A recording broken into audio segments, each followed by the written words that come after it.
folks. Episode 81, Clash of the Podcast. You got me, Conrad Cushman, representing Everything Pro Wrestling. You got Sean Hubbard, representing Hubbard Wrestling Weekly. We're going to talk some pro wrestling today. We got WrestleMania What Ifs. Brainchild credit to that to Sean, but I'll let Sean fully explain once we get to that segment.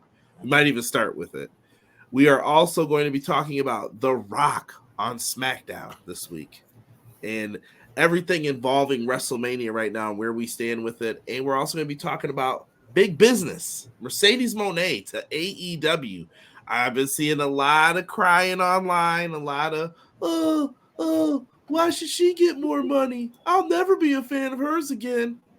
That's what you're going to get from me today. We're going to be talking about Mercedes Moné and the impact she could have on AEW moving forward.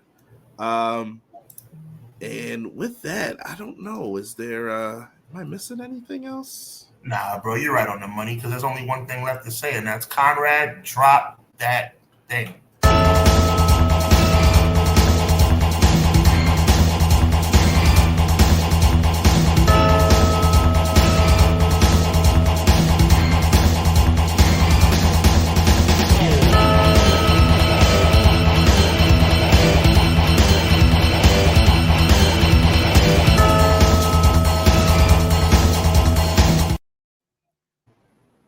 Another blessed Monday to be back here talking pro wrestling with all of you guys.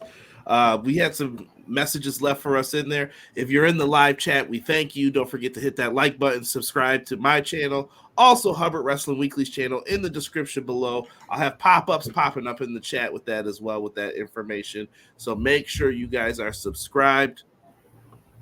Sean, how are you? I'm blessed to be here, man. You know, it's another Monday. Monday's a tough day from a work perspective, but it's a great day to be with you and everybody here on the chat for Clash of the Podcast, man. We're keeping the momentum going. Really excited about what we're going to be talking about tonight. Absolutely. Let's get into some of the comments real quick. Sir Quills, first one in here. He said, "What's up, Conrad, Sean, chat? Your boy Sir Quills is ready to enjoy my two favorite bros, CJ and Hubs, for episode 81, the Terrell Owens edition of the Best Wrestling Podcast today. Clash of the Podcast." Quilly, we appreciate you, my G. He said, "Did I say Terrell Owens edition? Forget that. That's my birth year. This is the S.Q. Sir Quills edition of Clash of the By God Podcast." Let's There you go. I like that. Dougie Fresh in here as well. Another Monday, another clash. Let's get to it. Appreciate you, Doug. Ray said, "Happy Monday, guys. Hope everyone had a great weekend. Big Business was good, and SmackDown had a rock concert, but I will say Raw was my favorite show last week." I will disagree with you on that fully. I did not like Raw at all last week. And it was a little iffy on Monday, a little iffy. Yeah. Just, we'll talk about it. We'll talk about it. Guy will gamble said, "Yerp. What up, everybody? It's Clash time. Appreciate you." And I like the dollar sign on that Clash. I like Gamble, what's the vibes, man? Appreciate you. Y'all can feel free to recommend us to some people who, some sponsors, advertising money. We'll even take free merch. Whatever you got. Let us know. The return of Hollywood Rock theme was a nice touch. I had to message Sean. I was losing my mind when I heard it. Yeah, that was pretty cool. They got that one right. It's cooking. As soon as I heard it, I was like, oh, yeah, here it goes. 100. That's a fact. Mike in the house was good. Mike is loving. He said, "We need that new rock theme in the game." I think it could happen. Yeah, it could happen. You're on the money with that too, man. Looking forward to that possibility. And I did see Ultra Pro Wrestling coming out that they're going to have a demo coming out on Steam. Good for them. All wrestling games get support from us over here at Clash of the Podcast. So, yes, good job. And CEO.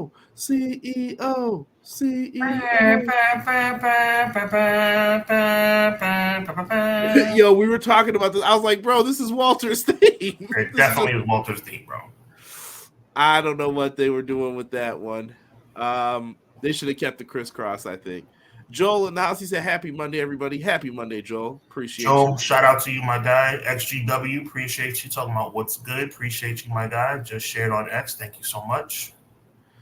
Renegade L2K, that is James from the Pro Wrestler Shoot. They have a podcast tomorrow with the person who does like creation stuff in the WWE games tomorrow. So if you're interested, during NXT, head on over, maybe ask a question or two. Check them out. I know they're not doing super chats for it, but they're also going to have like the guys from Icons of the Ring, like they're top quality call creators, so they'll be in there asking questions too. James said, do you think AEW would succeed in making movies like WCW did, Ready to Rumble? Don't do that. Don't do that. That's funny. Are you a Ready to Rumble fan? We never even talked about this. This is I am not a Ready to Rumble fan. That was a terrible movie. Happens to the best of us. It does. It does. Tooth Fairy, we know. All good. Clown said afternoon, everyone. Appreciate you, Clown. As well, man. Yes, sir. It definitely feels like afternoon with the time change. Yeah, Gomar said, yo, how's it going? It's going, sure. Gomar. Sure. It's going, brother. Renegade said, I see Dynamite and Rampage will be back-to-back live this Wednesday. I did not know Rampage was going to be live, so this may interrupt how we do our show. I don't know. I got to think about this. Be prepared. Got to strategize that thing. Yeah. Anthony Slate says, hey, y'all. What's good, Anthony? Entertained 45 said, what up, fellas? Glad I caught you guys live. Appreciate you. Welcome, man. Welcome. Let's see here. Guy will gamble. Look at him. Look at him taking the title when BJ ain't around. I see you. We're also live on Twitch. Jocelyn in the house. Conrad Hubbard chat. Good evening. Ready for the recap in wrestling. Jocelyn, what's the vibes? This one I'm not allowed to do. M. Leezy Fo Sheezy says, hello, good evening, everyone. Hope everyone is doing good, and let's kick this week off with the two of the best in the pro wrestling podcast game. We appreciate you, M. Leezy. We appreciate you on here. We appreciate you on social media, my guy. And another man we appreciate, McKinney in the building, talking about, yo, I'm here to talk wrestling with the Fire Chat and the Soul Patrol of podcasts. I like that. Clash of the Podcasts, and let y'all know the biggest prison you can't escape from is your own mind. Free yourself. I like that. Free yourself and the rest will follow, as In Vogue used to say. Thank you so much. And Deanna, of course, says, hey, Conrad and Hubs, and hey to everyone. Deanna, we appreciate you as well. Joel coming in with the $2 super chat. What did you guys think of Mercedes Dynamite debut? I enjoyed it. Loved it except for the music. Yeah, the music was rough. I told Sean I had to listen to it closer. I don't know why, but AEW always like downs the music for the crowd reaction, and I think I don't know. I just like it flipped, but that could be hashtag WWE brain kicking in, and that's what I would rather hear. Mike said, I just think that it's just me. Oops, I love that, Mike. I think that we all kind of just were really, really infatuated with. By the way, I'm gonna give Vinny the proper shout out in a second. Infatuated with the crisscross version that New Japan put together, which was amazing. And I think she did that. Oh, did she? Well, the thing I'm a little confused about is I thought that New Japan and AEW had a working relationship to the point where I thought that music would cross right over. I think she might have wanted the change. She might have said, let's switch it up. Because I think she's rapping on the version. If you go and listen to it, that's her spitting the verses on it. And I was just like, oh, she must have wanted to try this or do something different, maybe. Yeah, we'll see. AEW's pretty quick to course correct the theme, though. If it's not hitting like they feel, she needs to stick to her day job. But the only Vinny I like in the building, we appreciate you. God bless you as well, Vinny. Always a pleasure to have you. Yes, I said stick to your day job. She's one of the best in the world at wrestling. She's not a rapper. And clearly she doesn't have the best choice when it comes to audio. Cray in the house was good, Cray. B-Boy Skyline said, so I pulled the trigger to go to AEW this Wednesday. It's going to be crazy. Enjoy that Toronto. Rock has completely overshadowed Cody versus Roman. I don't like that even as a Rock fan. Yo, Sean, please tell me you see what I've been talking about since the beginning now, though. He can't win. He can't. Now Rock's trying to entertain. You're taking it from Cody and them. What do you want him to do? Oh, Vinny's the only Vinny I like for two reasons. Number one, the other one I'm not a fan of. And number two, Vinny E is a great guy and comes with some hot takes. I disagree with this one only because Dwayne is starting to win me over a little bit. His promos have been excellent. Don't get too excited yet. He still should. He's still doing a little. It didn't come together the right way, but definitely made some chicken salad out of chicken. You know what? The problem now becomes Cody winning has to be dynamic and memorable because nobody's thinking about Cody right now. Matter of fact, the Cody and Roman face to face, I was like, oh, is Rock gonna be there? And I was like, whoa. I was like, that's okay. Like, and another person getting overshadowed is Roman Reigns. But boy, do we have a scoop for you guys. I'm sure you guys have been reading social media, but I have a strong indication I was talking to Conrad about earlier this morning that might indicate who's going to win main event of night 2 of WrestleMania. Because for those of you who think that it's a foregone conclusion, just pump your brakes just a smidge, because this summer there's something going down, and if it goes down the way it's being foreshadowed to go down, the main event of WrestleMania might disappoint some people. M. Lizzie said, congratulations, Sean, finding a way to travel back to 1993 to yell WWF sucks. I will be doing that, and I'll be yelling that Hogan sucks as well and go back to the locker room because you're stealing Bret Hart and Yokozuna's limelight. That's what I'm saying. Yo, Hogan, go back where you came from. You heard me. Too many jet skis, brother. My guy, Derek. God bless you, my brother. What up, Derek? Appreciate you. Rob comes in and says, what's worse, Mercedes rapping or WrestleMania 9? Hashtag get off the mic. I'd actually say WrestleMania 9, and that shows you how little I think of WrestleMania 9. Best match tonight, by the way, HBK versus Tatanka.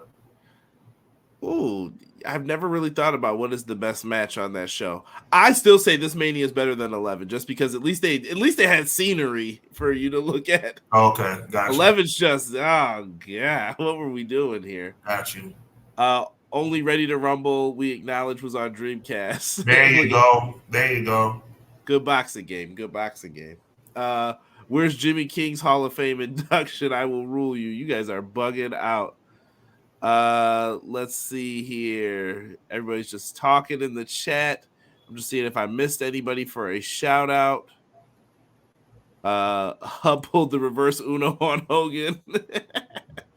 WrestleMania 9, my first pay-per-view I ever bought. Entertained, I apologize. Entertained 45. We appreciate the memory, but I'm sure, well, it depends. If you were a young kid like us, then you probably enjoyed it because you didn't know enough to know that it was bad, just like I didn't know enough to know it was bad. I'm assuming you're probably in our age range or maybe younger, so hopefully you enjoyed that night, and hopefully your knowledge of how that show played out as an adult hasn't ruined it for you like it's ruined it for me. Guy Will Gamble says he agrees. HBK Tatanka, best match at WrestleMania 9. Yo, Sean had some good matches. The first Mania I remember, and we ordered was 8. And I love Shawn Michaels versus Tito Santana. Like, I love that match, the way it was set up, the way they did it back then.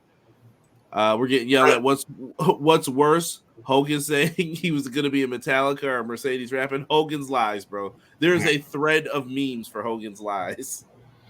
I want to say that Shawn Michaels, I believe, is 6-11 at WrestleMania. 6-11. And yet we call him Mr. WrestleMania with a straight face. Mm-hmm. And I call him Mr. WrestleMania with a straight face. When you have a win percentage that is around the 50 percentile at WrestleMania, when you have a 17 match sample size, and you're still considered Mr. WrestleMania. As a matter of fact, my math was way off on that. His win percentage is probably 33%, somewhere in that range. He's won about 30% of his matches. So, because 6-11, that means 17 matches, he's won 6. That's somewhere in the 25 to 35 percentile, somewhere in between there. I'm not a mathematician, but the bottom line is Shawn Michaels being Mr. WrestleMania when he loses pretty much every year shows you just how amazing he is and shows you why I consider him to be the greatest wrestler of all time. Yeah, Sean did it all. Craig said they had to put that CEO chant, it gets the crowd invested smart. Yes. Yes, we'll see how it works long term, but it worked for the debut, so I'm with it. Sean, what do you want to kick it off with, man? We got a lot to talk about here. Well, it's WrestleMania season, Conrad, and I think that it's really a cool thing. We have all this stuff to talk about as it pertains to The Rock, Roman Reigns, Cody Rhodes, Mercedes Moné, but it is WrestleMania season, and I think it will be a really fun thing to look back in time and maybe do some what ifs as it relates to storylines from the past. We're going to do this in a three-part series over the next 3 weeks leading into WrestleMania, and we hope you guys like it. So we're going to take a look back at some old WrestleMania matches and some old WrestleMania storylines and ask you guys how you would feel as it relates to if those storylines had changed or if those storylines were not exactly what they should or turned out to have been. Big shout out to Conrad for that amazing graphic. That is super duper awesome. So let's talk first about WrestleMania 3. The pay-per-view that, in my opinion, changed the industry for the better. Never mind who was in the main event, okay? We're talking about us as kids. We're talking about us as wrestling historians, not us as the knowledgeable professional wrestling backstage analysts that we are today. So that has nothing to do with what we're talking about. We're simply talking about the historical significance of WrestleMania 3. We all know about the greatest match probably in WrestleMania history, top 5, Macho Man versus Ricky the Dragon Steamboat. We know about the 93,173 people. That was really 78,000. It is what it is. But the bottom line is Hogan and Andre, right? Hogan and Andre, WrestleMania 3 was the biggest match in professional wrestling history for what it did for the industry. Take your personal feelings about Hogan out of it. Take the fact that, God rest his soul, Andre the Giant wasn't able to move that much. Just the match being put together and the match being completed was significant and played a huge role in how wrestling would be perceived moving forward. But my question is this. When you think about Andre's injury, Conrad, going into that match, because he took about 6 to 8 months off going into that WrestleMania. It was, matter of fact, it wasn't even fully determined that he would have been in that WrestleMania because of a severe back injury. My question to you is, and we've all heard the rumor innuendo, which I'm sure you will talk about who would have taken his place. However, my question is, if Hogan and Andre does not go down at WrestleMania 3, what happens to WWE moving forward? Because the only person who can pass the torch is the guy who has the torch. So if Andre didn't make it to the Pontiac Silverdome, what happens? That's my question. That's tough because I like to frame it in a little bits of reality here. Mm-hmm. You couldn't use Roddy Piper because he was a babyface kind of, and he was technically on his way out. So this would depend on when did you get the news? When did you know? Could you have done Hogan Piper and Hogan finally beats Piper? Maybe, depending on when you knew. But let's pretend you did it. Mm-hmm. Who else would you look at as a top tier heel that would be able to get Hulk Hogan over in 1980? Well, educate us, because we all know that you know who the replacement would have been. No, actually, I'm not too sure. Oh, we talked about this. You're just having a brain cramp right now. You know it was Paul Orndorff. He was on standby. Oh, Mr. Wonderful was going to be the backup? Yeah, he was on standby. Yeah. See, if I was guessing, I was like, oh, Big John Studd, but I couldn't remember. And depending you know this because we talked about this before. I can't remember everything. My brain's out of it. So, okay, so they had Paul Orndorff. Was Paul Orndorff a face, though? No, Paul Orndorff wasn't a face. Paul Orndorff was a full-fledged heel. He had just come off of a big story with Hogan. He actually was the guy who got eliminated by Hogan before Andre eliminated him in the Battle Royal on Saturday night's main event. So, Paul Orndorff was the guy to replace Hogan. Big shout out to Guy Will Gamble for knowing about that. But again, Mr. Wonderful is not Andre the Giant, Conrad. So if Andre didn't make it to the Silverdome that day, what happens to the business? That's what I want to. This match was influential and monumental to the future of this industry. If this match doesn't happen, what happens to pro wrestling? What happens to WWE? Hold on, folks. Somebody just asked a good question, and I'm going to Google right now because I want to know when this person debuted. So Rob just said it should have been Ted DiBiase on standby. But Was he there by then? I'm looking. It looks like he might have been in. Okay, it says he comes to the W. Nope. Was he in NXT? He was a big. He was a babyface May 15th, 1987. So he wasn't even there unless they pulled him from Japan. I thought DiBiase was in NXT. Maybe they could have called him up. Maybe that's what they should have did then, Sean. Maybe they could have went with like Inoki or somebody, like call up someone from Japan and say like, hey, we need y'all to do the job. Need someone to come over here and put Hogan over, and we'll return the favor later at a later date. I think the bottom line though is that when you think about the history of the industry, I mean, let's give Andre his flowers. God rest his soul, man. That guy was in major pain, but he knew how important this would be for the business. And without him, I don't think Orndorff gets the job done, honestly. I don't think that serves the purpose of what they were trying to do. Yeah, bro, honestly, this might be one of those ones where if it didn't happen, I think they would have been in trouble. They would have been in big trouble. Yeah. And to everybody's point, big shout out to Easy, big shout out to Guy Will Gamble, big shout out. Who's that? Rob who said that, or Doug? Which comment? DiBiase. Rob said it first. Big shout out to Rob. Yo, DiBiase wasn't there yet, so it was Paul Orndorff. Guy Will Gamble talked about it first about Paul Orndorff being the backup plan. Man, I don't think that gets the job done, man. I don't think it gets the job done. Yeah, Vinny said wrestling would never be the same. I'm gonna agree with Vinny 1,000% on that. All right, so let's move on. Let's talk about another one, man. And I really want you to dig into this one because I know you have some serious feelings about this, and I do too. And I'm gonna tell you something. This is something, guys, that 7-year-old, 5-year-old, 10-year-old Sean would never say. But 37-year-old Sean is saying it. Oh yeah. So here we go. WrestleMania 5, the explosion of the by God mega powers. I've said it before. I'll say it again. The wrong guy won this match.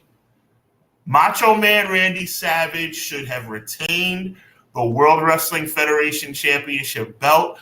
I hate that he didn't. It makes me sick every time I watch this on the network. I hope the outcome is different with Donald Trump sitting there watching from the front row. It makes me sick in more ways than one. I'm not going to get into it, but the bottom line is the wrong guy won the match. What happens to WWE if Macho Man wins that match, Conrad? Because I say it's onward and upward. To heck with Hogan.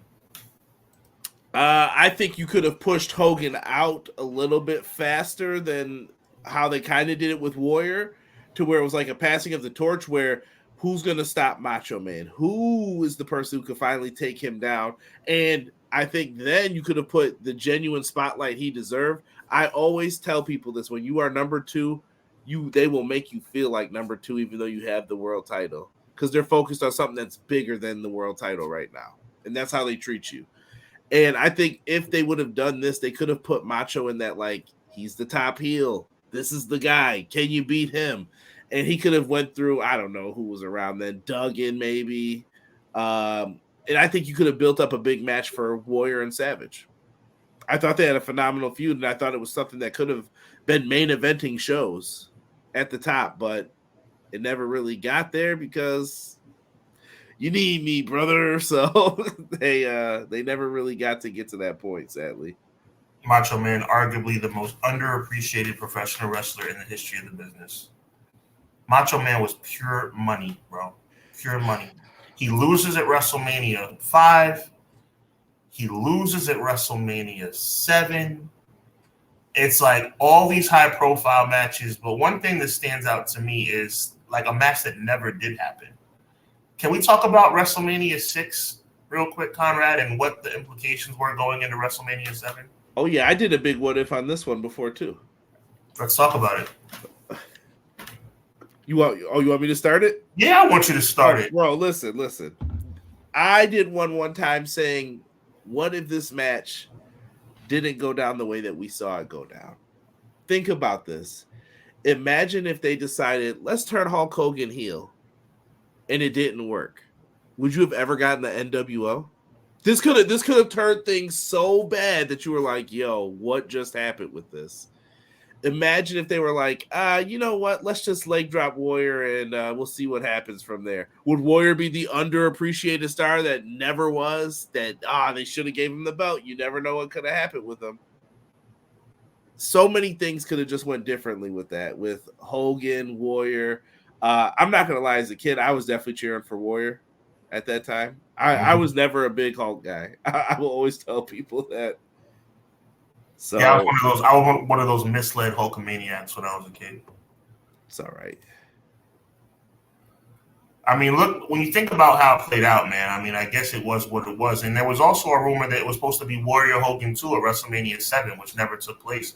But, there was a lot of things about WrestleMania 7 that were weird. You know what I'm saying? Like, it was supposed to be in the Coliseum in L.A., over 100,000 people. From what we understand, the ticket sales were not doing too well. So they had to move it into the sports arena with about a quarter of the fans. Never believed that fronting reason that they told you why they had to move it. Yeah, the fronting reason was because of it was wartime and stuff, but that wasn't true. It was because they simply couldn't sell tickets. But look, before we move on into the current day stuff, I want to talk about two quick things. Number one, Owen Hart should have beat Bret Hart. Or Owen Hart, I should say, should have moved on to face Yokozuna for the World Championship. They should have made that coin toss at WrestleMania 10. The coin toss was supposed to be, for those of you that don't remember, WrestleMania 10, because we're going to go back to WrestleMania 9 in a minute. There's a reason why I have this background specifically up. We're going to talk a lot about WrestleMania 9. But WrestleMania 10, we all know that there was a coin toss. It was a coin toss between Lex Luger and Bret the Hitman Hart. If Lex Luger won the coin toss, he would face Yokozuna for the title, and the winner would go on to face Bret Hart in the main event. Bret Hart, in the interim, would face his brother Owen Hart. My thing is this. It should have been Bret Hart versus Owen Hart for the right to face the winner of Lex Luger versus Yokozuna. And at that point, we would have had Owen Hart versus Yokozuna for the World Wrestling Federation Championship. Owen wins the title. Owen turns babyface. Everything's right with the world. We would have never had our surprise at WrestleMania 11 if that happens. Oh, please. Owen Hart not being world champion is one of the biggest disgraces in history. How do you sit up here? First of all, Owen Hart dominates Bret Hart at WrestleMania 10 in the opening match. He beat Bret Hart like he stole something. Bret Hart didn't even show up for that match. Owen Hart beat him like he stole something. Everybody says it was a roll up. No, I don't remember it that way. Owen beat Bret Hart down, dominated Bret Hart. Bret Hart was a broken man when he faced Yokozuna. The only reason Bret Hart won the title in the main event is because Yokozuna slipped off the ropes. Okay? At the end of the day, there's 4 people that could have been world champion that night, and all 4 should have been Owen Hart. Here we go. All 4 should have been Owen Hart. I am so upset about that. Owen Hart beats the crap out of his brother, dominates him in the opening match of WrestleMania. Bret Hart gets rewarded by going to the main event, even though he lost. And then somehow Bret Hart becomes champion. Owen Hart gets forgotten about. It's the biggest disgrace in wrestling history almost. Guy Will Gamble said, if Bret was a broken man, what do you call Yoko when he fell off the ropes? I call it a massive injustice is what I call it. Okay? An injustice. Mike Fiesel agrees with me. Thank you, Mike. Owen Hart and Mr. Perfect, the 2 greatest professional wrestlers of all time to never be world champion. Mr. Perfect, who was the referee of the Luger match, by the way. And by the way, great call by Mr. Perfect. Who the heck does Lex Luger think he is putting his hands on a referee? I don't know who Lex Luger thinks he is, but first of all, if Lex Luger was smart, he wouldn't have been at a bar the night before, allegedly talking about how he was going to win the title and then piss off all the people in the front office to the point where they changed their mind. Lex Luger, you know what? Lex Luger's an idiot, and WWE management are idiots. And at the end of the day, they got WrestleMania 10 completely wrong. That's what I have to say. You know what though? I think it was a very well done story. In '94, they had a couple stories, and I'm like, this was very well done. It was. I like that one because it wouldn't be fair if somebody had to. This is before triple threats, by the way. Because if it was like modern day, it would have been Brett, Yoko, and Lex in a triple threat. That's what it would have just been, and maybe Piper would have been the ref or something. All I know is there's 4 guys in the equation, right? I want to let's just do real quick math before we go back to WrestleMania 9. And I want the chat to hear me on this because you guys know, even though I have a lot of fun with you guys, I speak straight facts. There were 4 guys that had matches that night, right? Owen Hart, Bret Hart, Lex Luger, and Yokozuna. There's 1 guy who didn't lose that night. Who was it? It's Owen Hart. Yoko lost, Bret lost, and Lex Luger lost.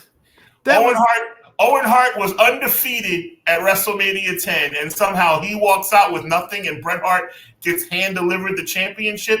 It was a conspiracy by Vince McMahon. It was a conspiracy by Gorilla Monsoon, that phony president. It was a conspiracy by Lex Luger. It was all a plot and a plan to have Bret Hart walk out while Owen Hart gets forgotten. Bret Hart screwed Owen Hart.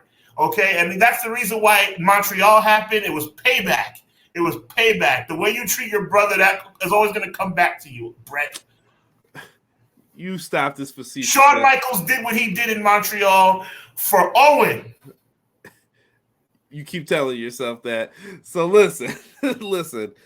I thought it was a perfect way to end the night. That's right, MBZ. A conspiracy, damn it. A conspiracy. Here we go. Bret played politics now. Come on, Prince. See, this is why I love this chat. They hear what I'm saying. There's 4 guys that wrestled that night. 4 guys. Owen Hart's the only guy to win every match he was in, okay? But for some reason, Owen Hart walks out with nothing. Bret Hart lost. You know why he walked out with nothing? Because he kicked his brother's leg out of his leg. Yes, why would you do something like that when they could have been the tag champions? You should have just tagged me, Bret. I was right there. Well, you know what? If you watch the Royal Rumble in 1994, what is Bret Hart trying to put his stinking sharpshooter on Quebecer Jacques when you have a bad knee? Owen Hart's reaching out for the tag.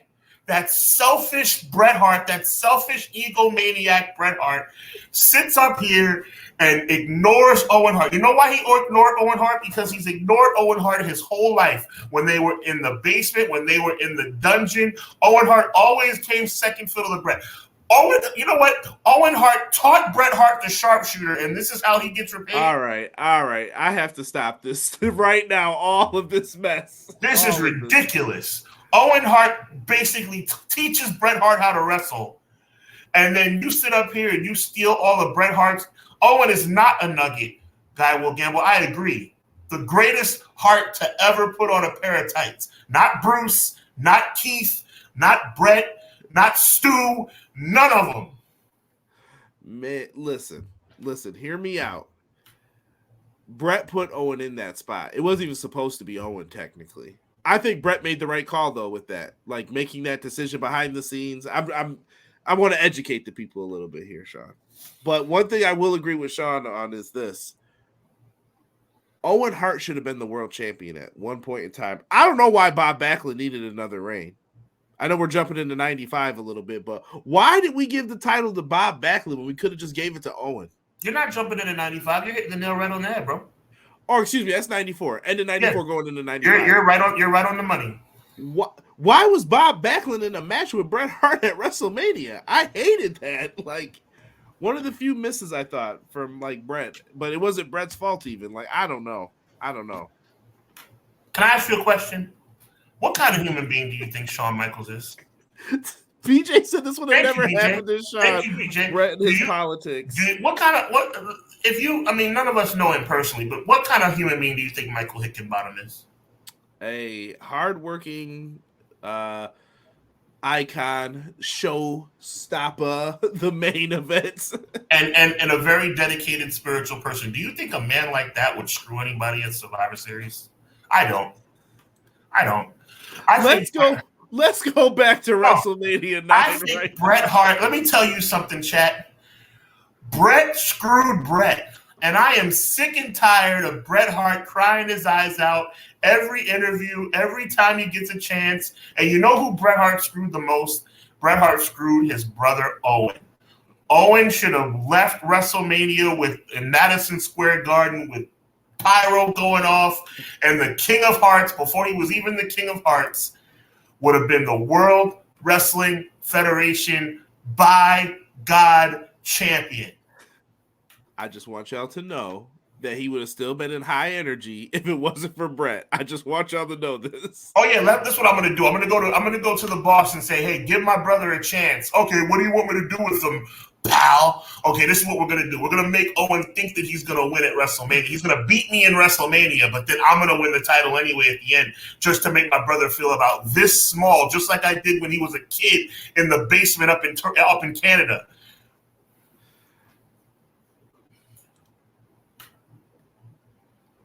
I did the best I could with some of these pictures. And you know something?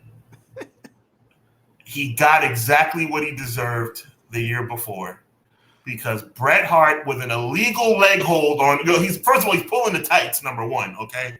He's pulling the tights on Yokozuna. He's sitting up here. Look at Yokozuna. Yokozuna's never going to give up. Look at Yokozuna. Look at how dedicated he is. And all Mr. Fuji's doing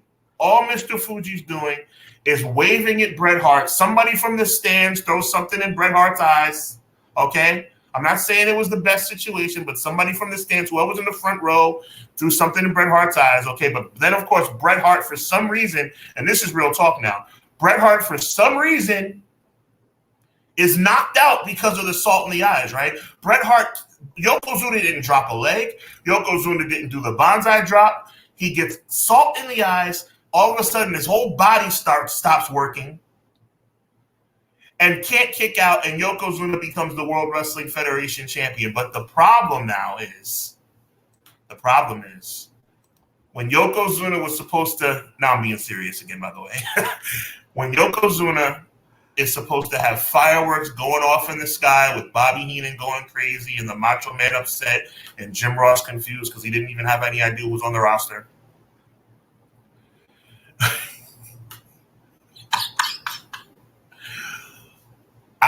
And now I'm being very serious. I know I've been having fun with Bret Hart for the last couple of minutes. I love Bret Hart.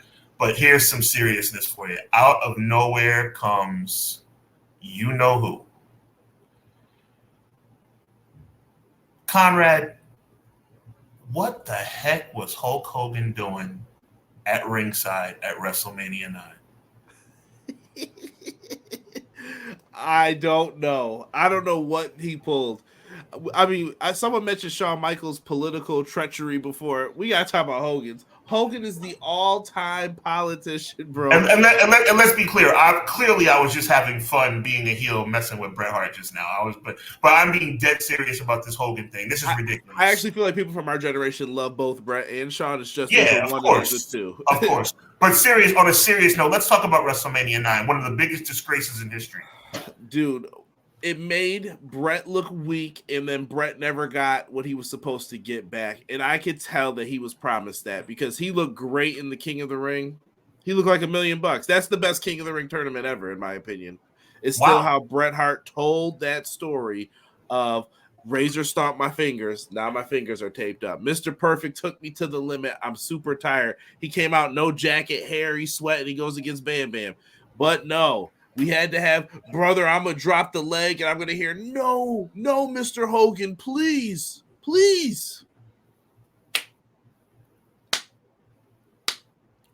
Why? You know, rumor has it that Hogan and Hogan and Beefcake were supposed to win the tag team titles at WrestleMania 9, and Hogan said, he's too big for the tag team titles. So you haven't wrestled since WrestleMania 8, by the way. Okay? You come back at WrestleMania 9 to save your friend Brutus Beefcake. They say, hey, pal, you know what you're going to do? You're going to win the tag team titles your first night back at WrestleMania. And Hogan says, you know what's a better idea? How about this main event that you've been building since the Royal Rumble? How about you let them face each other? And then I come out and steal the whole show from everybody and make people forget about Brett and Yoko all in one fell swoop. And I become the world champion. And I take that title to Japan and disrespect it by calling it a trinket. I mean, it's one of the most heinous, and I was being very funny having fun with Bret Hart, and I see Easy is still having fun with the Bret Hart thing. BJ, Gamble, I appreciate you guys. Hilarious stuff. But on a serious note, this is one of the most disrespectful, disingenuous moments in WrestleMania history, in wrestling history. And you know what's sad about it? 90% of 5-year-old, 10-year-old kids loved it and had no idea what they were watching. Did you see what Jesse put? Yeah, you're right. You're right. Oh my goodness! Wow. Why did they do that? I was mad as a kid. I don't care. I was like, you were not mad as a kid. You had no idea what was going on. I did not like Hulk Hogan. I don't know how many times I have to tell you guys this, and I want you to really believe me. You didn't like Yokozuna.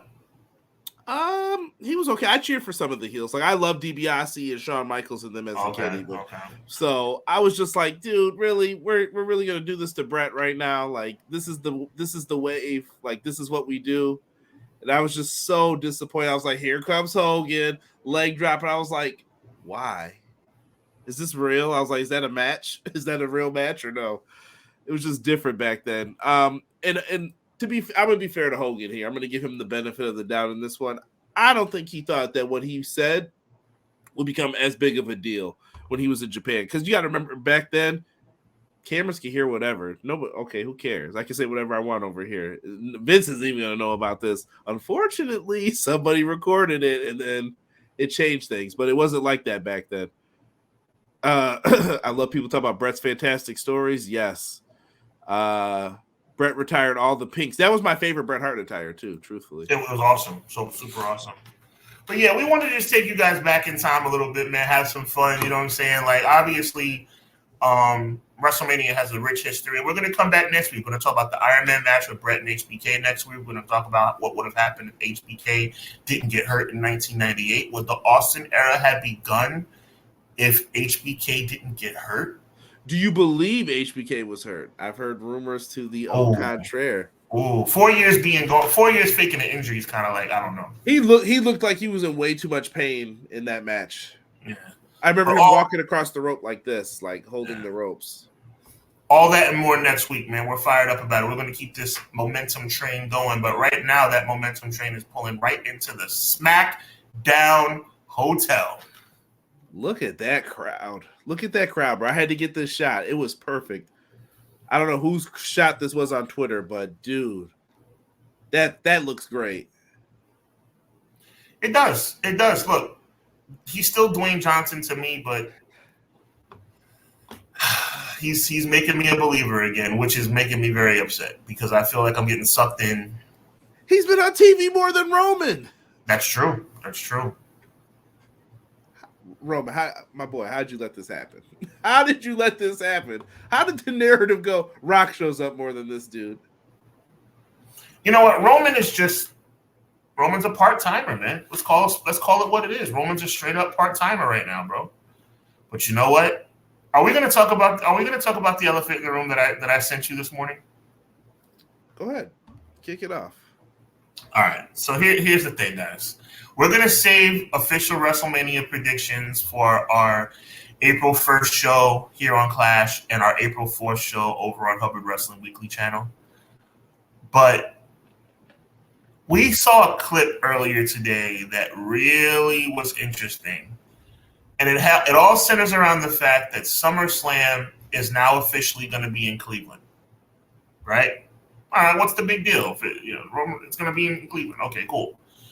Well, there's been a certain somebody that's been advertised to be in Cleveland on SummerSlam Saturday this August. Would you like to know who it is? Roman Reigns. The tribal chief will be in the building at SummerSlam. Now, what the heck does that have to do with WrestleMania? Well, a lot of people speculated that when Roman Reigns lost the title to Cody Rhodes at WrestleMania, that he would go off the scene. But Roman is scheduled to be at SummerSlam. So, Conrad, your thoughts? It makes it interesting because when are you going to do this Rock Roman match? Is it SummerSlam? Because if it's not, is it the rematch with Cody? If you believe Cody's winning, maybe it. I'm just saying. Yo, I'm just saying that. And Sean, listen, what are we about to talk about? What up, John G? And shout out to BJ too. I didn't even yell his name out. But Sean, what are we talking about right now with The Rock's character? What did you say in the beginning of this? You can't be the only one who is now. I'm starting to believe in The Rock. I mean, people are getting more behind the heel character. So what is that doing? It's fueling. Like maybe we should keep him heel. This is working. But there's a major elephant in the room that you continue not to ignore, but continue to say doesn't matter. Would you like me to remind you of what that elephant is? The elephant is that Hulk Hogan's record, which you think doesn't mean anything. It doesn't. You keep saying that, but you know what? That gets extinguished in September, bro. September, not September 2025, not September 2026, September of 2024, Roman Reigns would pass Hulk Hogan as the longest reigning champion of this era and the third longest reigning champion of all time. We all know he's not going to catch Bruno Sammartino. But all this talk about Roman Reigns, I'm telling you, Roman Reigns would be passing Hogan in September. It needs to be thought about. It needs to be considered, man. This idea that Roman Reigns is going to lose the title to Cody Rhodes, it's like a foregone conclusion. It's not, bro. It's not. Well, I think people think that way, though, Sean, because if you don't do this now for Cody, you're running a major risk of like, why? Who cares? Why should I care? If Cody doesn't win, do you believe in Cody Rhodes anymore? I'm asking you this. It's April 8th. I don't believe in Cody Rhodes now. Wow. I didn't believe in Cody Rhodes last year. I don't believe in him now. I think he's a great talent, but I don't think he's better than Roman Reigns. I don't think he can carry the company like Roman Reigns has over the past 3 years. Absolutely not. I think Cody Rhodes is a tremendous wrestling talent. But at the end of the day, I don't think Cody Rhodes is on Roman Reigns' level. Do I think that Cody Rhodes should win this match at WrestleMania? Yes. Do I think it's a foregone conclusion? No. Interesting. No. And I think the fans, people in this chat, the wrestling world should jump on board what I'm saying. Sean Hubbard is saying for the record that he believes that Cody Rhodes deserves to win this match on April 7th. But does that mean that it's definitely going to go down that way? Am I ruling out the possibility of everybody putting a one in the air with pyro going off behind Roman Reigns' back with the bloodline celebrating again? I'm not putting that out of my thoughts because number one, Roman Reigns is going to be here during the summer. That's number one. Number two, Hulk Hogan being passed in the standings is something only you don't care about. Everybody's been talking about it. It's only you who doesn't care. I just what number is Hogan? Is he 4? Am I correct in that, or is he 3? He's 4. Now you got Bruno, Backlund. Anyway, go ahead. Anyway, it doesn't even matter because so Roman Reigns gets to the spot. What does it mean? What I'm number 4 in all-time WWE champions. Who cares? Okay. I mean, the only thing they're ever going to be able to say is modern day. Roman's not keeping this belt for another 3 years. They'll be crazy to do something that. He's not, but he darn sure can keep it for another 3 months. This is what I'm trying to drive into your brain, my brother. My smart, intellectual brother. I'm trying to drive this into your skull. It's only a couple of months. It's only a couple of months. There was a time when we never thought he would even approach Hogan. That Hogan plateau is right down the road. Right down the road. You can see it from here, bro. You can see it. And you're telling me it's beyond your realm of possibility in your mind that this can happen? Oh, it can happen. Do I predict it will happen? Wait to see what I have to say on April 4th. But what I am saying is that the possibility of Roman Reigns being victorious at WrestleMania 40 is not beyond the realm of possibility. I'm going to the chat. Yes. Chat's got a lot to say here. Let's go. BJ says, my opinion on this whole thing has changed with how WWE has course corrected this. Now Cody has to win at WrestleMania or it's over. I hear you. I agree. Kyron Chase in the chat. What's good, Kyron? Representing the 6-pack. Also, happy birthday, my brother. Belated. I know I didn't announce it on the pod, but I sent him some birthday love. Hogan's record is with the WWE Championships. Roman is the one with the Universal Championship. Yeah, I hear you, Kyron, but they've acknowledged it as being the same record. So we all know that. But and he's basically merged those championships for how long he's been champion, too. Like, they're going to just eat up that history and just say he's been WWE champion. It doesn't discount what you're saying, Kyron, but WWE has clearly merged the two and clearly counted as the same record. We might as well just accept that's what they've done. Yeah, that's the story they're telling. Roman basically said if Cody loses, no more championship shots. Roman doesn't get to control that. Yeah, Roman doesn't make the rules. Roman has the most aura than anyone on the active roster. I hope Roman will win again to make Cody Crybabies melt down. Jeez. It would be epic, bro. It would be so epic. Deanna said, I think Cody is going to get screwed and not by The Rock. I think Seth Rollins plays a big part. Rollins is an X factor for a lot of people. There have been some stares between them, too, when someone makes a match or says, yeah, we're doing this. Conrad, can you imagine what the wrestling world is going to feel like at 12 midnight going into April 8th with Roman Reigns still the undisputed champion? Can you imagine what the Twitterverse and Instagram and the world is going to be doing? The wrestling world's going to be turned on its ear, bro. If that happens, I fear for the meltdowns that I will see. Oh, my God. Pro Wrestler Shoe said all that for third place. That's what I'm saying, bro. I hear you, but let you listen, and we all know, you know you're my guy, Jesse, and we know how you feel, and I hope for your sake that it goes down the way you want it to go down, but I'm just saying, something smells. Conrad, my brother, something smells fishy. There's something going on here with Cody Rhodes. I don't know what it is. I just got a sneaking feeling in my gut something's going to go wrong. Deanna feels me on this. Vinny feels me on this. There's something going on here. I can't put my finger on it, bro. But just like last year when I definitively said that Cody Rhodes was not going to win, there's just a small part of me, bro. Oh, my God. Jesse said Cody's been carrying the company more than Roman, title or not.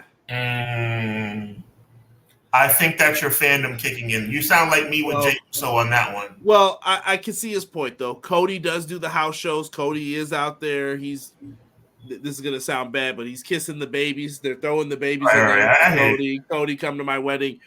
But do not forget the work that Roman Reigns has put in like 9 years ago at WrestleMania. This is the same dude whose family got brought in because we all thought he was winning at WrestleMania 31. He was getting slapped by Brock Lesnar and just suplexed all over the place. He went through the same stuff. Like, that had to be a disappointment. They said Roman's family was ready to fight Vince after. Like, what'd you bring me here for this for? You brought me here to see this? Like, Conrad, I just want you to indulge me for a moment because you're not into this like I am. I am. No, I think you and Jesse are way more like if Roman wins, I'll just be like, I guess that's what we're doing. I guess. What I'm saying to you, my brother, and I need you to look at me when I'm saying this. I know you're doing work producing this show. God bless you. If Roman Reigns wins this match, oh my God, chat. If Roman Reigns wins this match, bruh, I mean, woo. We can move on. I'm just saying something smells funny. That's all I'm saying. Yeah, people are saying they want to see Dave LaGreca's meltdown. No, you don't. No, you don't. BJ said, y'all, if Roman wins, I better never hear a bad word about AEW's booking ever again. But BJ, does that mean you don't think that it's any possibility? Or are you saying that I think Cody's gonna win too. I just feel like there's something going on. Jocelyn said, I'm just gonna wait for see, me and Jocelyn are the same. Like, I'm just waiting for whatever happens in the reactions. Cody fans should be elated.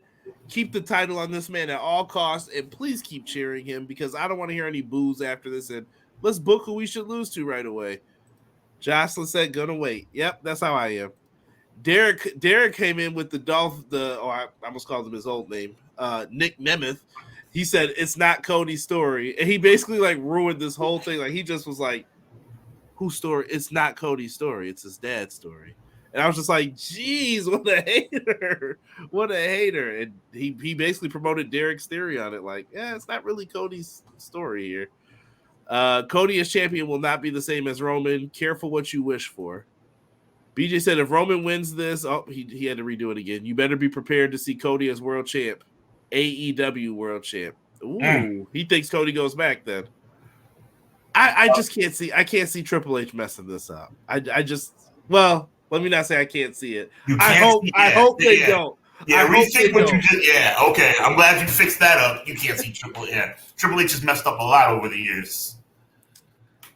Pro Wrestler Shoe said, "Check the metrics." I hear you, man. I'm not against Cody. I'm just willing to say stuff that other people aren't willing to say, and and I'm willing to say that Cody Rhodes winning this championship on April 7th is not the guarantee you all think it is, bro. I'm telling you, there's so many different variables, bro. You got to think about how many variables are in place. Rock, Seth Rollins, the Bloodline, people in the Bloodline who are not even with the company yet. There are so many variables that can make this thing go wrong, bro. I'm telling you. Heyman, I cannot see Heyman and them not being involved in this. There's no match for Solo Sikoa. Oh, well, you know that Rock and Roman are going to win on night one. We all know that. I'm thinking that's what they have to do. But then does Seth lose twice? Seth and Cody, I feel like both can't come out. I don't know. I don't know what they're going to do. Oh, I like what Vinny had to say. Oh, don't get me started, Vinny. Ooh-wee. Uh-oh. Is he going back to what I told you? And this is like a year ago I told you that. Yep. And I was like, Jay Uso was going to be like, you know what? It's just me, Oos. Oh. Yeah. Someone could throw a whole sea of rubber chickens in the ring this year if Roman wins. Please don't do that because WWE's become slapstick comedy at that point. I'm telling you, something smells something smells funny. Conrad, you don't smell that? You don't smell that stench in the air? This kid's gonna get screwed again. Oh my God. This kid's gonna get screwed again. Yo, I'm telling you, it's gonna be crazy. Yo, he better win. Yo, Conrad, Cody better win. That's all I gotta say. McKinney said, I'm gonna tell you right now, if Cody don't come out on Raw tonight and threaten to do some bodily harm to Rock and Roman, I'm gonna be upset. They brought your mama into this, son, in my Eddie Kingston. Yo, that's facts. I'm glad you brought that up because that was one of my main points of this whole Rock thing. So going back to the Rock concert, I'm gonna just kind of recap this real quick. Yeah, let's go. Rock's out here laughing, making jokes about Cody's mama, talking about he's gonna whip him with the weight belt on his Hogan WrestleMania X8. And The Rock then got up and he got serious and he just started dogging. And I know this isn't the same picture from that night. He started dogging Cody, bro. That he did. Dogging him. And I want to see a match between Rock and Cody more than anything out of all these variables, truthfully. And I'm just like, what are we doing here? And I don't know, man. I just don't like. I'm digging Rock as a heel. He did a really good job. He put the Stardust up there. He had people laughing. It was all fun and games, and I thought he crushed it. I don't know, man. Cody has to come out on Raw tonight and talk crazy. I need that AEW Cody that cut the promo against Jericho.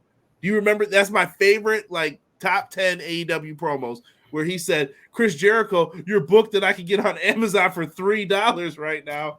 And he called him a succubus. He said that he said, oh, I find it real rich calling us millennials and all these names. And he said, you're the same person who grew up with their dad who's a hockey player talking mess to me. And I was like, that's what I'm talking about.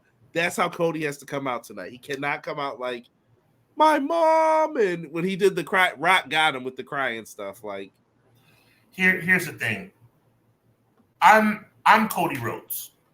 What do I mean by that? I'm Cody Rhodes. I'm an emotional guy. I got love for my mom. I got love for family. I'm all about doing the right thing. You know what I'm saying? Back in the day, Conrad, you know some stories I've told you, some personal conversations. Back in the day, not so much. But now, I'm all about being an upstanding Christian human being. I respect Cody Rhodes. That being said, Cody Rhodes needs to talk some crap tonight. Cody Rhodes needs to rip Rock's throat out tonight. Plain and simple. I mean, you can't come out there tonight and just say, you know what, I just want to let everybody know that I'm going to do my best and I'm going to finish the story and Rock can say what he wants to say, but I'm going to take the high road. No, take the low road tonight, Cody. Take the low road tonight, bro. You have to. You have to. Yeah, and as Sean said, I always just say this for laughs, but I'm a CM Punk fan. Don't try me. Mm-hmm. You saw what he did. I'll do the exact same thing. If no one's in the room and there's no cameras, and I'm like, oh, really? They styling on you? Okay, bam. Get out of here. And I appreciate Blake joining us. What up, Blake? Welcome, He Blake. said, I want to see Cody Rhodes win and finish his story. I'm tired of Roman as champion. Yeah, you're in the minority, my friend Blake. I think a lot of people are gonna miss Roman Reigns when he's gone. Yeah, I mean, we'll see. We'll see if it. But he's not going anywhere. He's promoted for SummerSlam. I keep telling y'all, he's staying. Roman Reigns is not leaving. Listen, Sean, what have I always told you guys? Six Pack and everybody knows this. The behavior of the people before you is the same behavior you will exhibit then. If Minute Maid Man, I'm still calling him that. I know they're trying to put him back on the active stuff. We'll see what happens with that. I don't care right now. Minute Maid Man got his part-time schedule that they said no one would ever get. No one. They wouldn't even let people get days off before that. Remember that? Like, you would ask for a day off. He would look at you like, yeah, right. Yes, sir. Minute Maid Man comes in and gets that part-time schedule. Why wouldn't Roman want that same thing afforded to him? Right. He has a family. He ain't got time for this. Yes, sir. You know what I mean? I get it. If anyone ever considered me biased before, you will have my word. They will see me become biased if Roman wins again after all this. Conrad, I want you to do me a favor. I want you to reiterate my stance so that I know you understand. And that doesn't mean that I don't think you understand. What? Yeah, I forgot about that. Where The Rock ended the promo singing the Moana song. He said, what else can I say except, you're welcome. I was in tears. That's hilarious. Guy will gamble said Rock did Cody bad on the mic. Yeah. The worst is the Instagram promos. Me and Sean will message each other when those come out where I'm like, bro, this is bad.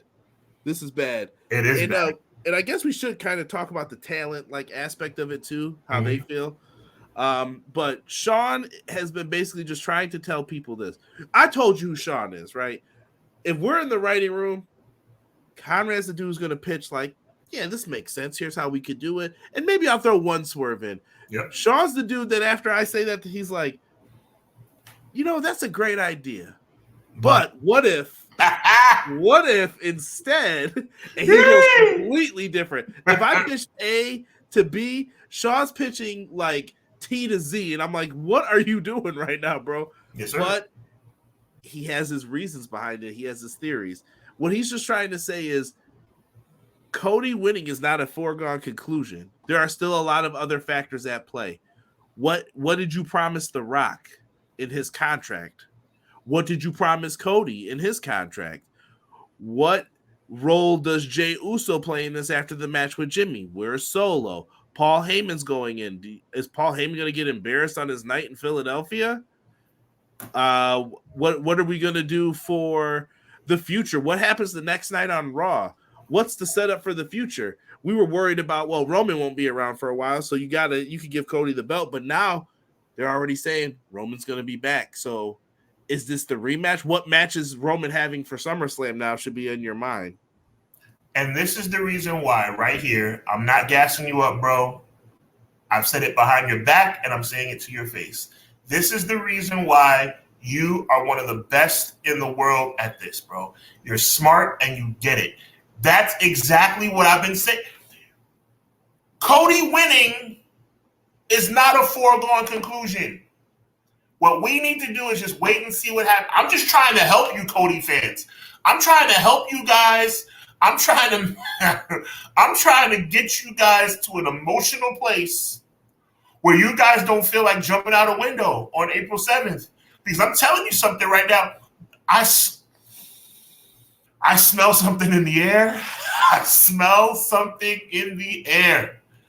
Something is going to happen, bro. And I'm telling you, there's a chance it's not going to be good, bro. Derek said Cody better come out and pull a takeover on The Rock. You should. I know he's talking about the Joe Budden disc version of it, but yeah, I better hear Ether, bro. That's what I need to hear. He's going to have to bring it tonight, man. Roman is the new streak.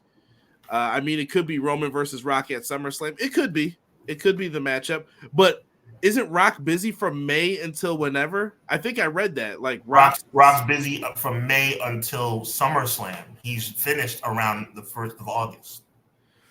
Is that what it said? Was it the first? I thought it was November or something, but maybe I'm wrong. I don't think it's that. I could be wrong too, but I don't think it's going into the fall. I think he's busy during the summer. Cody winning may not be a foregone conclusion, but creatively, I think it's the best conclusion. I agree, M. Leezy. Let me go on the record because I don't want anybody saying Conrad. I don't want anybody saying, Sean, you're being a hater. No. Can I go on the record with something right here on our show, Conrad? Go ahead. Sean Hubbard is saying this right here and right now. I believe Cody should finish the story at WrestleMania 40. I'm saying it. I just don't know if it's going to happen. And I'm trying to get you Cody fans to just let me ask you a question. Thank you, Blake. Let me ask you a question because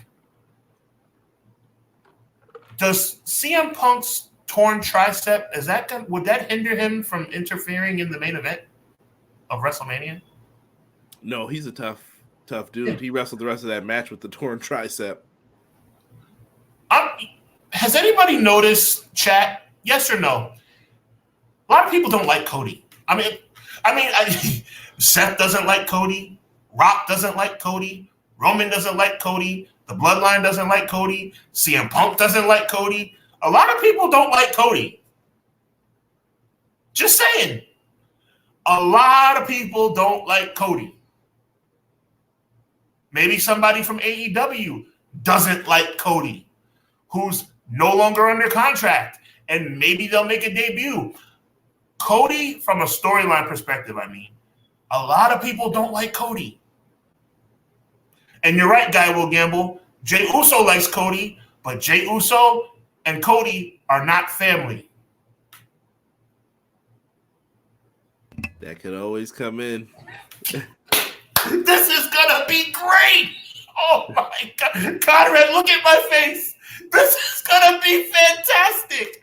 The internet is going to explode, Conrad. The internet is going to explode. Indiana picked up on all of this, for the record.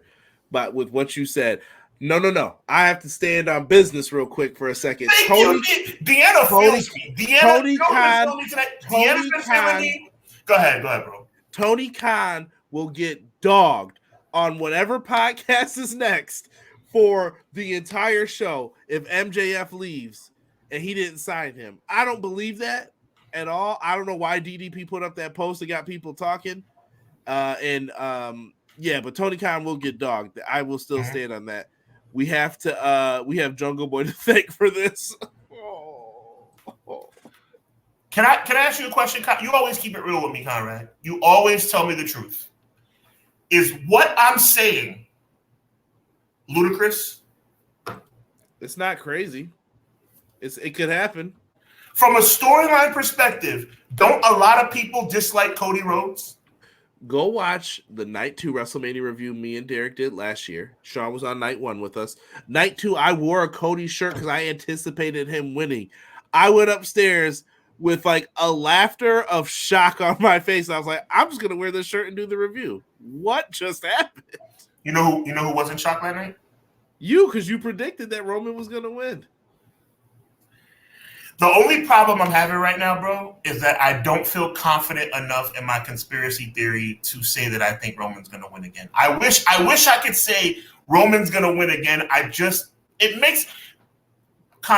makes too much sense for Cody to win. I'm just trying to say maybe the fact, to Deanna's point, maybe the fact that it makes so much sense is the reason they're not going to do it. Fact of the matter is, I don't know. I don't know what they're going to do.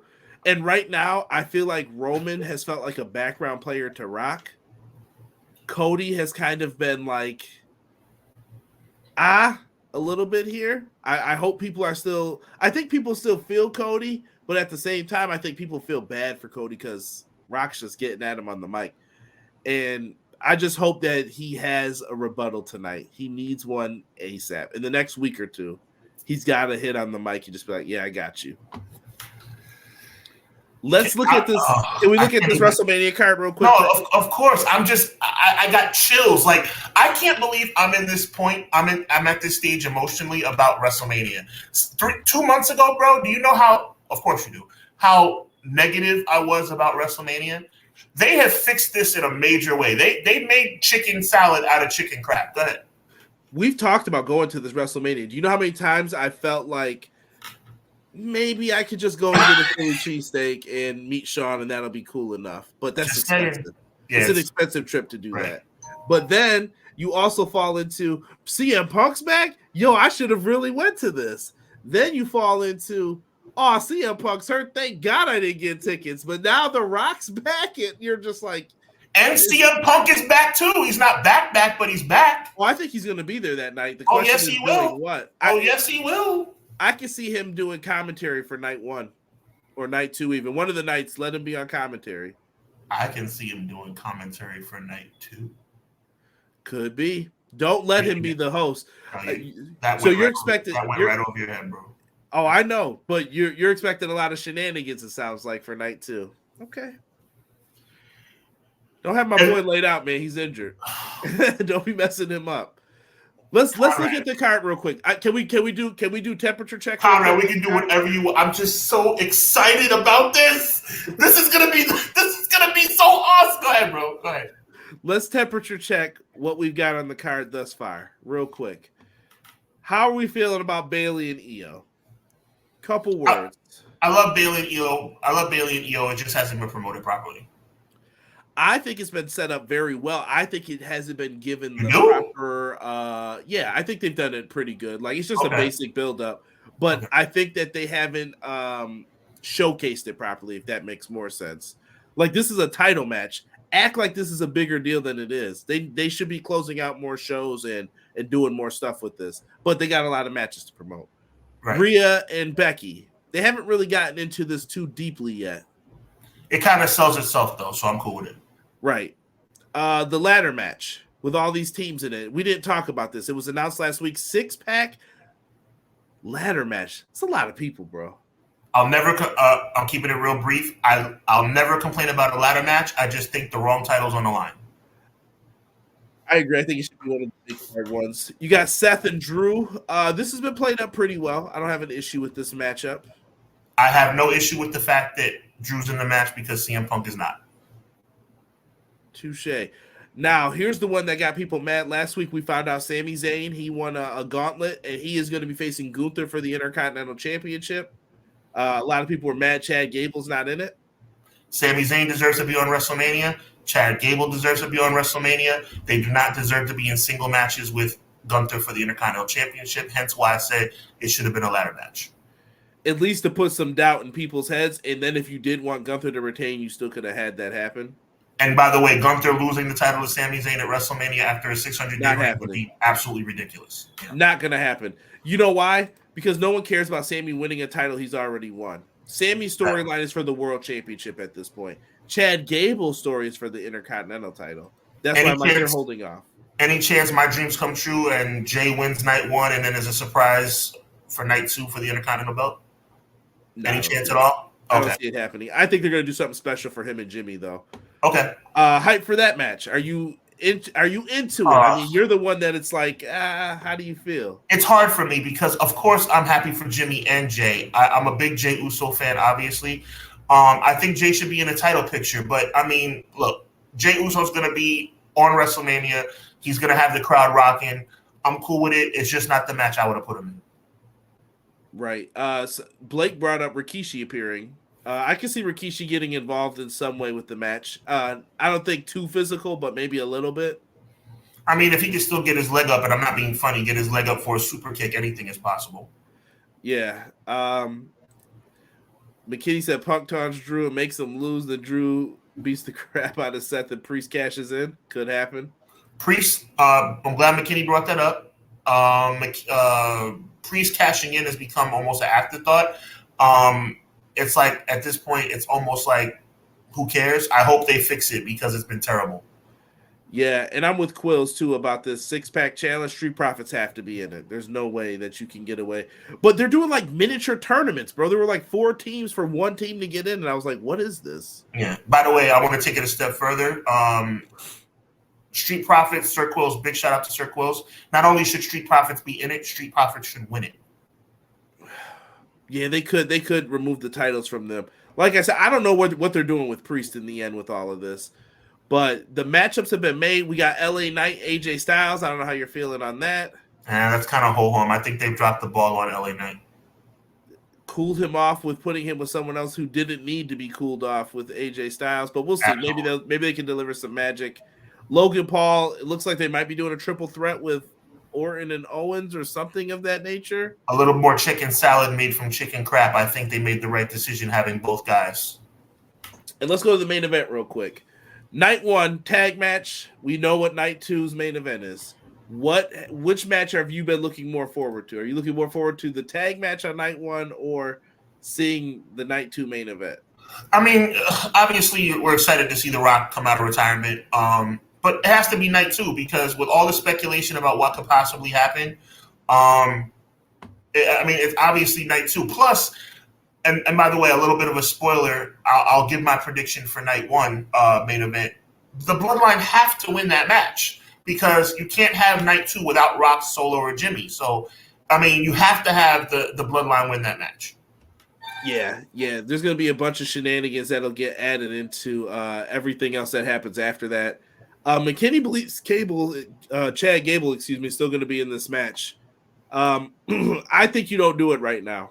Until you're ready to beat Gunther, don't put Chad Gable in the match because Chad Gable can't afford to lose. Sami Zayn can afford to lose because he and Rey Mysterio are just two of the most. I feel bad for them anytime they're in a match because they're just going to get stomped out and it'll be fine. It'll work. Let's get into that. And let's get it popping here real quick with I'm going to move into the Mercedes Moné stuff here. Let's talk a little bit of what's happening on the AEW side of things. I'm just trying to see if anyone else has some stuff happening here. Let me see. Should Chad Gable be in the Intercontinental? I really don't think so. I don't think so. Street Profits winning the titles. Hub, that's a good idea, but you know what that means. Yeah. EO wins, damage control gets involved. Yeah, you got to have some surprises in this, like Mike's bringing up too, to where you could do stuff like that. Deanna said night 2 is going to be epic. They are going to have all eyes on it, the same way you can't do Mania in Philly without Punk. Yeah, Punk will be back as soon as he can. I don't know what they're going to end up doing with that. Who knows?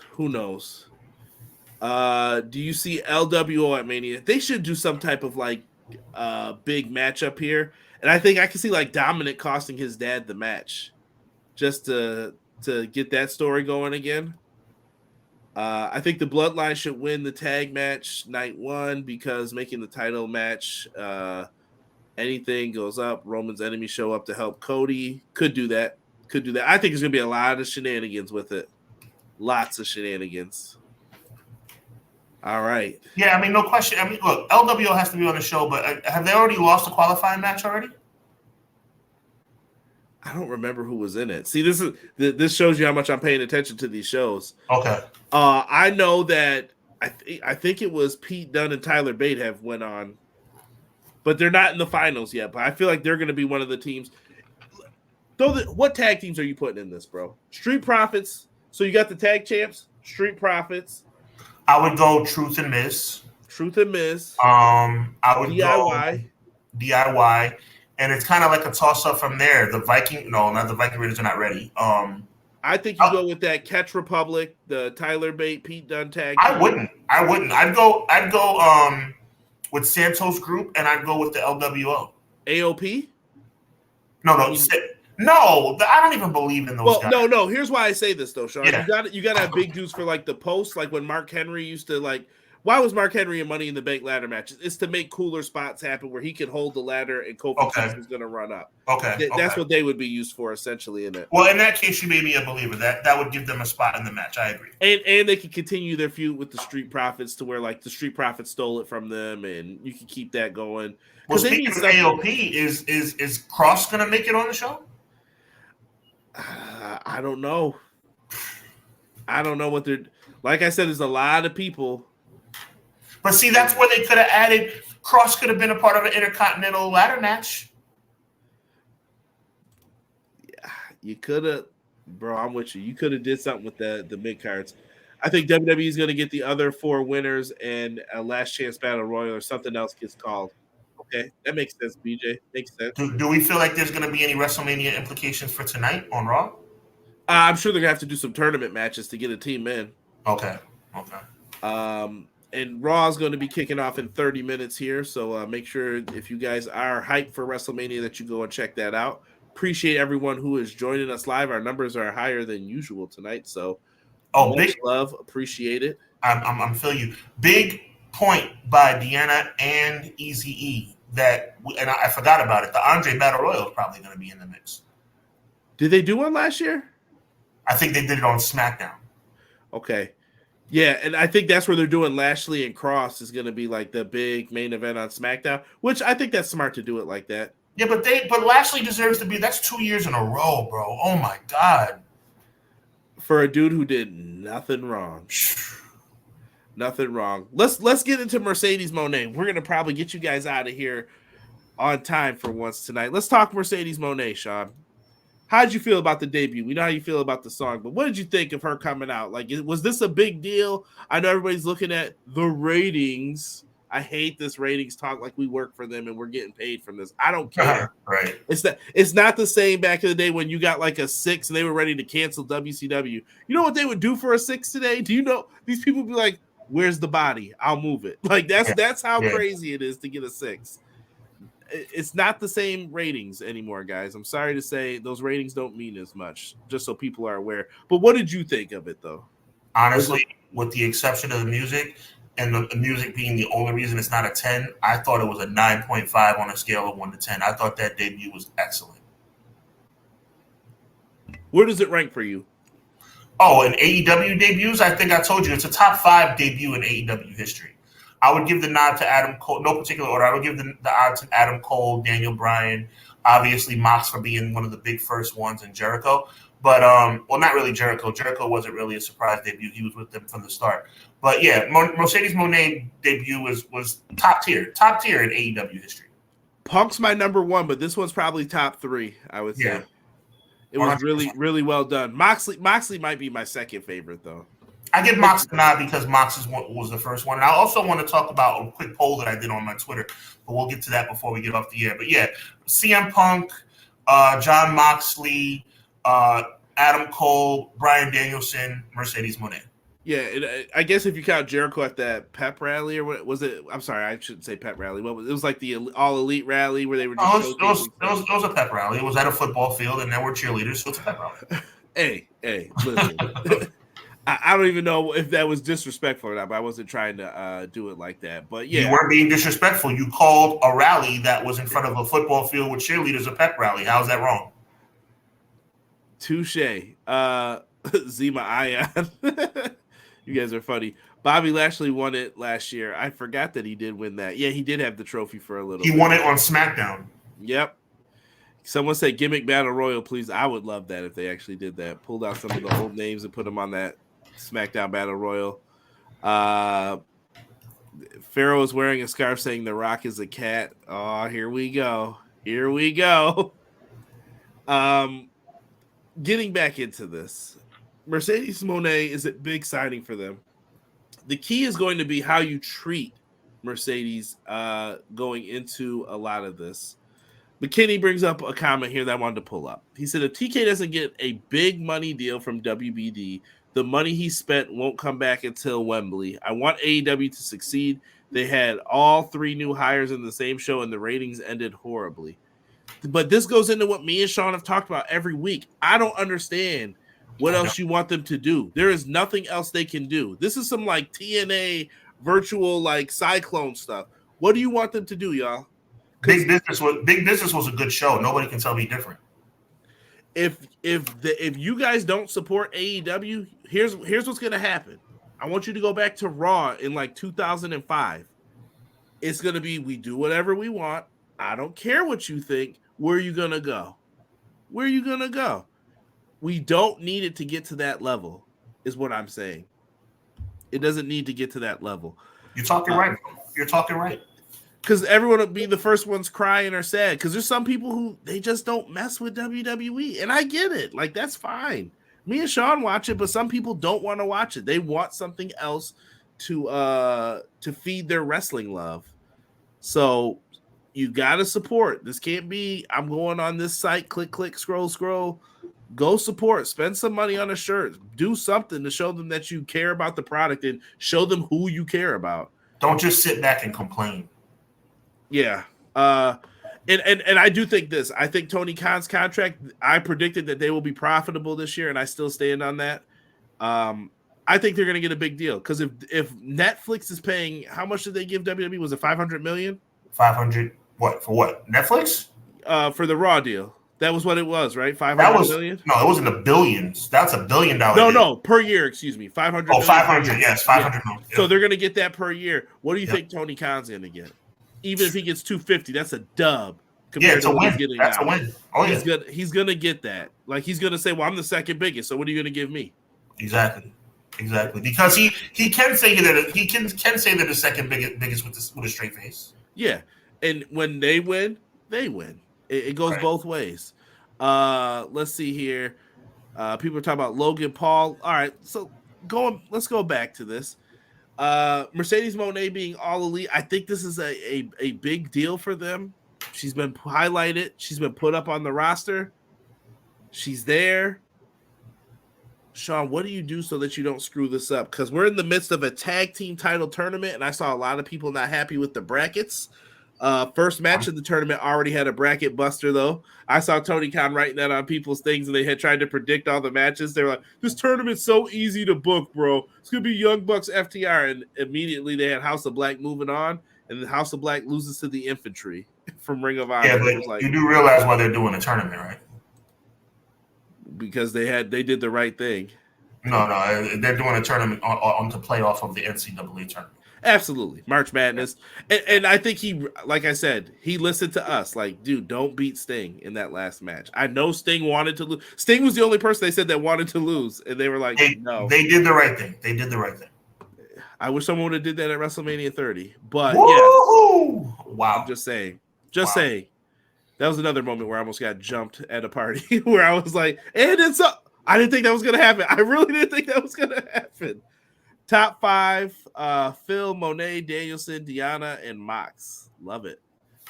Pro Wrestling Shoe said, best I can do is a tournament, TK. Oh, Jess. Come on. I better hear these same complaints about that tag team tournament for the Scramble 6-man. Look, one thing about Jesse will be fine come April 7th when his boy wins the title. He'll be fine. He'll be a little less cranky that day. Yes, a little less cranky.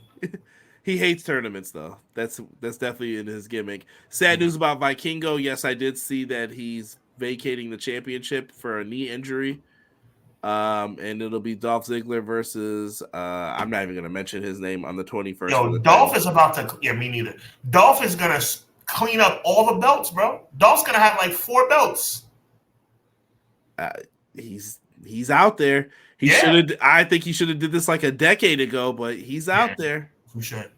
I only started looking at ratings when the ultimate AEW cheerleader, Uncle Dave, started getting worried, and I think TK needs to promote to the point it's annoying. He needs more than 800K hardcore. The number's been going down for years, though. Like, even WWE's numbers are down in that. Like, people don't watch on cable television anymore. It's just a fact. I think the Netflix thing is going to be dope because from what I'm hearing, it's going to be commercial free. Why you dogging me, bro? Pat Rally, y'all ain't got good spirit. Yeah, that's what it is, bro. That's what it is. TK got to pay them free agent contracts. Yeah. And I think he's hoping that it pays off on the back end because if you haven't seen Will Ospreay wrestle, bruh, it's really good. If you haven't seen Okada, it's really. If you haven't seen Mercedes Moné, to me, is the best female wrestler that they have on their roster. Like, bar none. She will go out and she will deliver.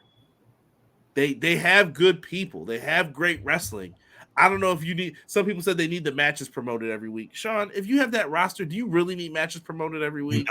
You don't. They are stacked to the gills with talent. That's why I don't understand why they're not doing better in the race. And by the next Dynamite who's wrestling. Like, super facts.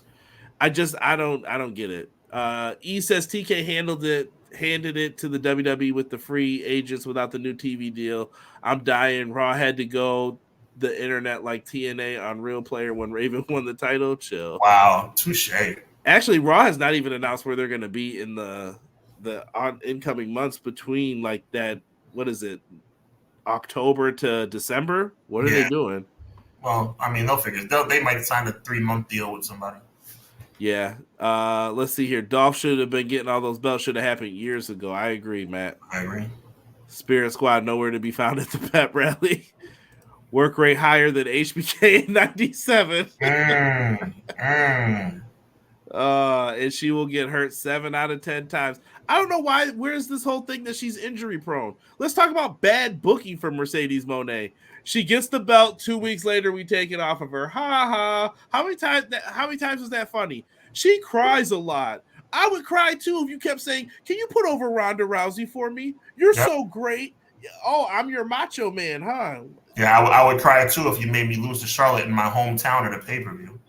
Yeah, after just winning the title to make me look foolish again. And then you're like, you know what? You and Naomi can finally end your WrestleMania losing streak. Here's the tag belts. And then you're like, I don't even know what happened in that back row. I really don't even want to know. But let's look at the 2 players involved for a second.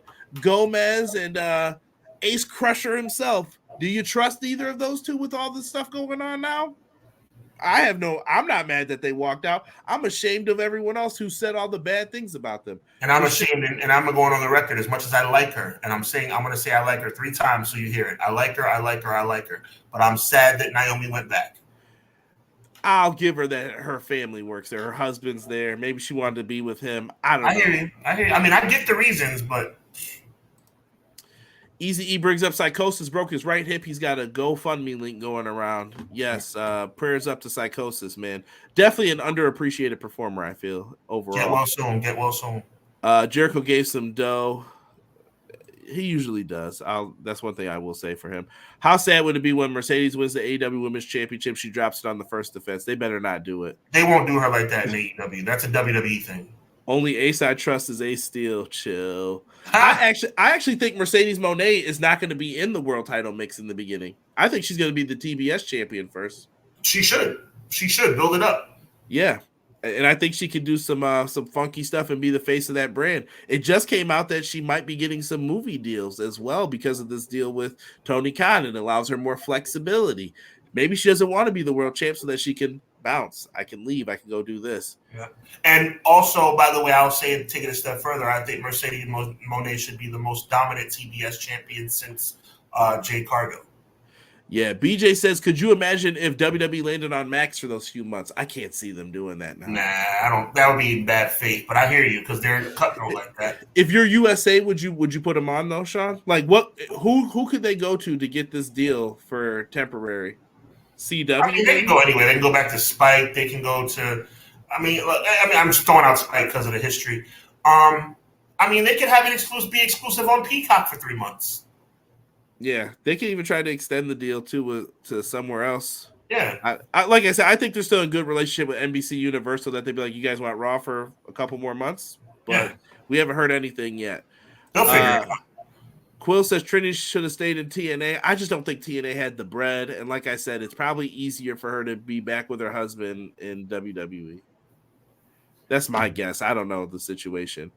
I agree, Hub. She went back too early and hope she got paid. Me too. She probably did, but yeah, Easy. She went back, and it's kind of like, man, like, I don't think she's a sellout, but it just, I don't like the fact that she went back.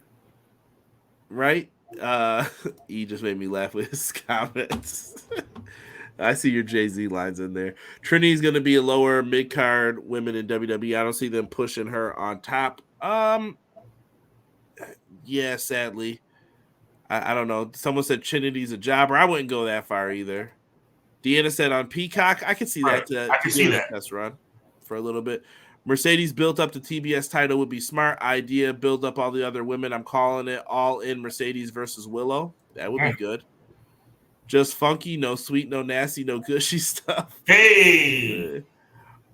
Raw's gonna be on VLCE said. Chill. Jocelyn said, for me, AEW needs to promote in each city heavy. Every year when they stop in Indy, they do 2 TV days before the taping. They have to make noise for people to care. Didn't people care the first time they came there, though? Like, why did people stop caring? They weren't putting on bad shows. That's a great question. It wasn't like they never cared. They stopped caring. Right? Husband and wife reviews, what's good? They said y'all need to check out the Mike Knox show. UPR do a show together. Mike Knox, we're always open for business, brother. You hit us up. Let us know. Raw on Napster. Don't start this Sean stuff. See, Sean gets y'all started on this stuff, and then you go crazy. Raw on Napster. I think Mercedes shouldn't get a title like Danielson out over the champs and do all the dream matches and then go do movies until she's ready to hold the belt. But she doesn't need it. Yeah, maybe that's what she does, though. Maybe she's trying to put people over at the same time. Raw on QVC. Mercedes with a TBS title would be cool, but at the same time, it would be a spit in the face to Willow Nightingale. I don't see it as that. Willow got to be the first New Japan Strong champion because she got hurt. She called an audible in the ring and said, beat me. So, I don't know. Maybe this is payback. Willow's got plenty of time to become a champion. She'll be fine. Deanna said booking. Much love. Yeah, and that's it. That's where we are right now, man. I'm looking forward to the WrestleMania What Ifs. Oh, here we go. Here we go with people. Raw on QVC means merch sales would be through the roof. CJ, that's what I'm talking about. See, people think. I like Guy Will Gamble. He thinks. Easy thinks. CJ, no better PR for AEW than WWE in 2019. People checked it out because they were curious. Then dip maybe could be. Raw streams on We Watch Wrestling. Yo, You know what's crazy? Next time you guys are watching Dynamite and all that stuff, I'm not advocating for promoting illegal sites, but if you're ever in there, you know a friend who's in there, ask them how many people are in there watching those shows. Think if that was factored into your data, but it's not because you don't know who's watching it. And I'm pretty sure those people are using other types of devices too to make sure that they're hidden. But there's a lot of people watching it. People said, "How about Shane at GCW Bloodsport?" I did see that announced. Triple H he's a kind guy, but I don't trust it fully. I don't trust him farther to throw him across the street. I don't trust Tony Khan either when he comes over and says, "Yeah, I'd love to promote a show with you." Hey, Okada. Hey, Ospreay. Yeah, now they're gone. Mm-hmm. But listen, man. What do you want to say here, Sean?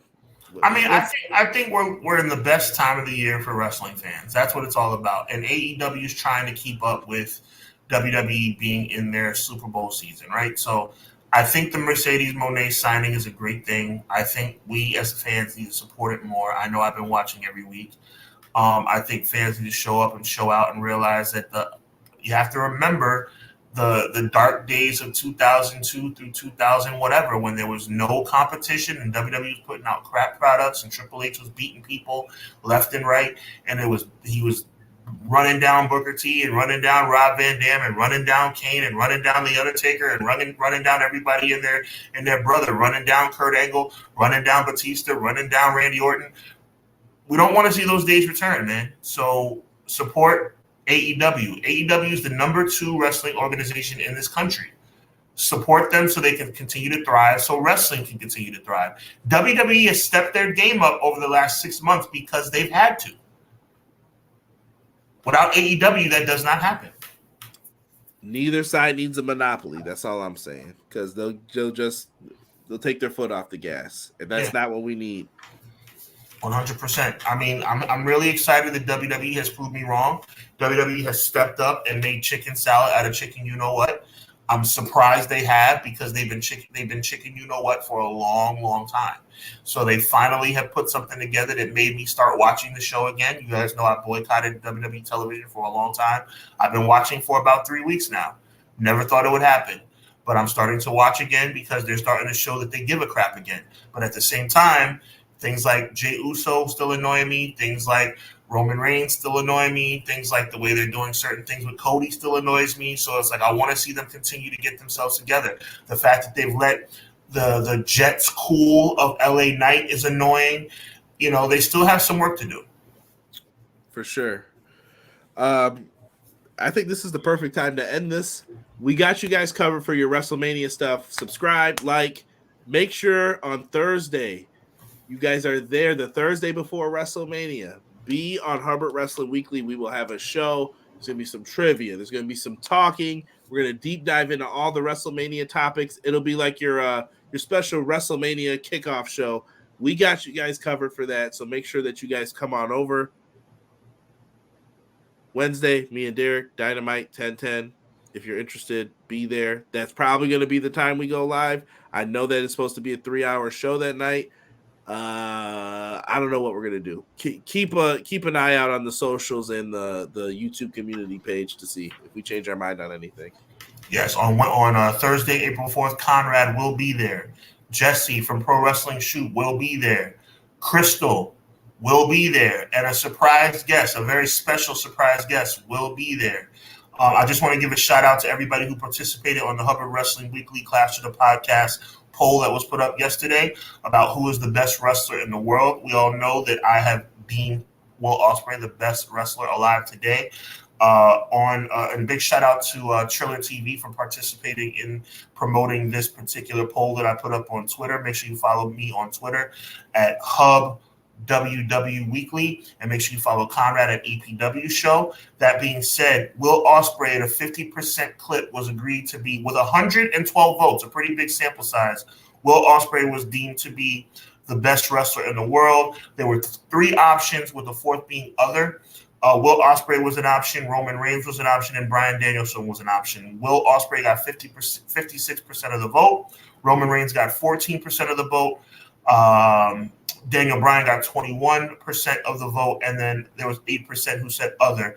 People commented John Moxley. People commented Jey Uso. It wasn't me, but some people commented Jey Uso. There were a couple of people, but the consensus is that Will Ospreay is the best wrestler alive today. Agree or disagree, either way, we love being wrestling fans. We love bringing you this show each and every Monday.